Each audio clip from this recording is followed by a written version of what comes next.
Hello, everybody. Today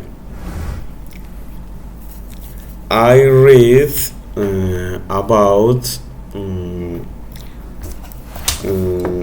the book Python and R for the Modern Data Scientist, the best of both worlds. Part 2 Bilingualism 1. Learning a new language. In this part, I'll introduce the two core languages for data science, Python and R. In contrast to other introduction, I expect some familiarity in one language before introducing the other. In short, I expect that you carry baggage. I like to advise you to leave your baggage at the door, but baggage is designed to be hauled around, so that kind of hard to do. Instead, let's embrace your baggage. Recognize that Python and R operate quite differently, and you may not always find a one-to-one translation. That's okay. That's okay.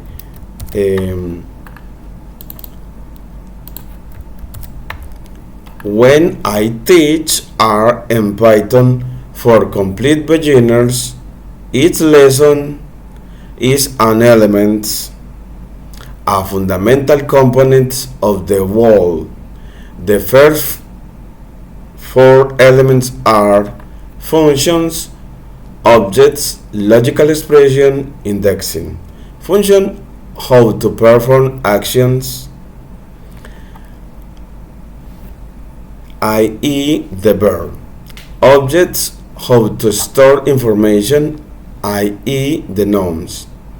Logical expression, how to ask question, indexing, how to find information. There are many layers beyond these four elements, but these are the core essential ones. Want to have a good grasp of these elements, you have the tools to delve further on your own. My goal is to get you to that point. Thus, the following chapters are not true introduction to each language. The appendix contains a quick reference Python R bilingual dictionary. It will help you translate code you're familiar with into your new, still unfamiliar language. Chapter 2 begin here if you're a Pythonist who want to get into the War R mindset. In Chapter 3 begin here if you're a user who wants to get into the Pythonist mindset. Once you're familiar with your new language, continue on part 3 to learn when each is most appropriate. Thank you.